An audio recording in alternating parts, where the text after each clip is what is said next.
आप समझ रहे कि नहीं? ये समझाना जरूरी है आपको, इसलिए चाहे मैं एक लाइन ही आपको समझाऊं, आपके दिमाग में फिट होनी चाहिए। सोच ये रखनी है कि जो कुछ भी परमेश्वर मुझे उसने दिया, जो दे रहा है और वो देगा, वो उसकी दया से आएगा, उसकी मर्सी से आएगा। जब भी आप टूटे और पिसे हुए दिल से उसकी दया को मांगेंगे, आपकी लाइफ में मिरेकल होगा, जबरदस्त। क्योंकि उस समय आपका दिल टूटे, आप ये नहीं प्रभु से कह रहे प्रभु क्यों, आप जस्ट उससे दया, उससे मर्सी को, उससे परमेश्वर की दया को मांग रहे, खुदावन मुझ पे मर्सी कर, मुझ पे दया कर, अपने हाथ को बढ़ा, टूटे और पिसे हुए मन से, दिल से, आंसुओं से, दैट्स इट। हालेलुया। अपने हाथों को उठा के बोलो, जीसस क्राइस्ट मुझ पे दया करें, अपनी मर्सी, अपनी दया मुझे दिखाएं, मेरे गुनाहों को क्षमा करते हुए अपनी दया मुझे दिखाएं,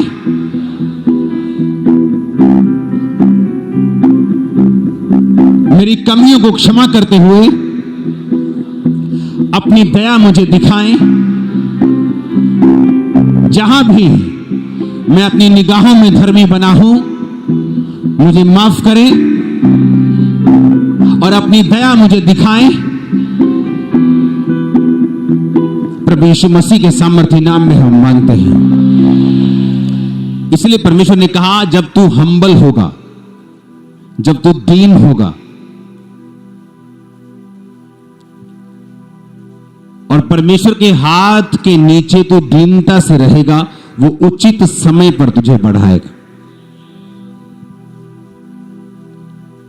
हालेलुया। जब बच्चे बाइबल स्टडी करते हैं, उन्हें लगता है कि मैं 7 साल बाइबल स्टडी करके आया हूं, मैं तो ऐसे चर्च ग्रो कर लूंगा, मेरे पास पूरा वचन है। और वो स्टडी के ऊपर जब ग्रो करने की कोशिश करते हैं, नहीं होती, और फिर वो मांगते दया कि हो प्रभु, हो नहीं रहा, कुछ कर। फिर परमेश्वर करते हैं। हालेलुया।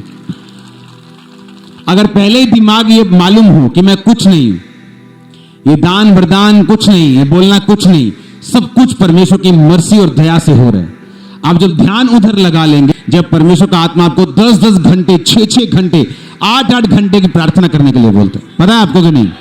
मेरी लाइफ में था वो सीजन, 8 आवर्स मेरी टीम भागती थी वहां से, शाम को मैं एंटर, इन्हें मालूम था 6 घंटे कहीं हम जा नहीं पाएंगे, धीरे धीरे इशारा करके निकलते थे कि मैं जा रहा हूं।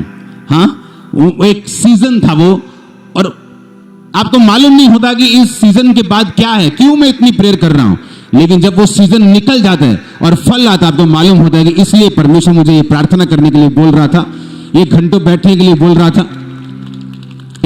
और मांगेंगे जो मांगना है, टारगेट रखेंगे जहां जाना है, वो करेंगे जो आपको करना है, जो स्पिरिट में है, जो मेहनत है, वो आप करेंगे। वो 10 घंटे की प्रार्थना की चाहे क्यों ना हो, आपकी लाइफ में ऐसा समय आएगा, एक सीजन आता है आपकी लाइफ में, से दया को मांगना, प्रेयर करते रहना, आपके छुटकारे को कोई अंधकार की शक्ति रोक नहीं सकती। जिस हालेलुया,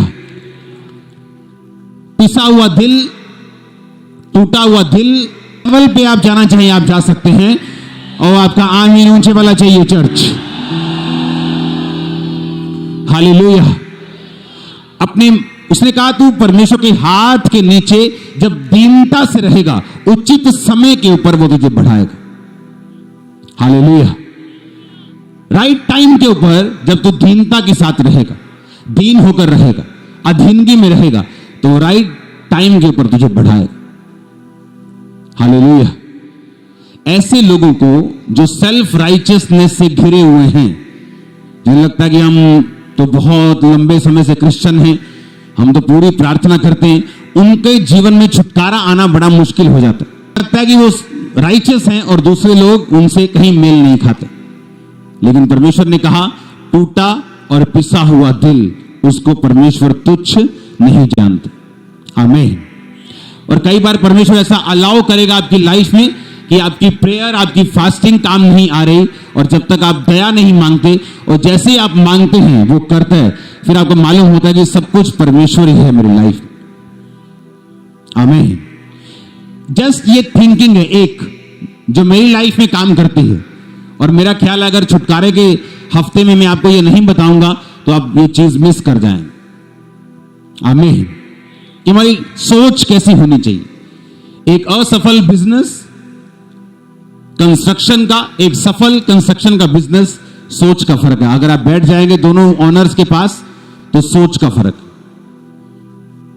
एक व्यक्ति जिसकी टैक्सी बेचारी सारा दिन फ्री खड़ी रहती है और एक बंदा जिसकी 10 हो चुकी है, सोच का फर्क।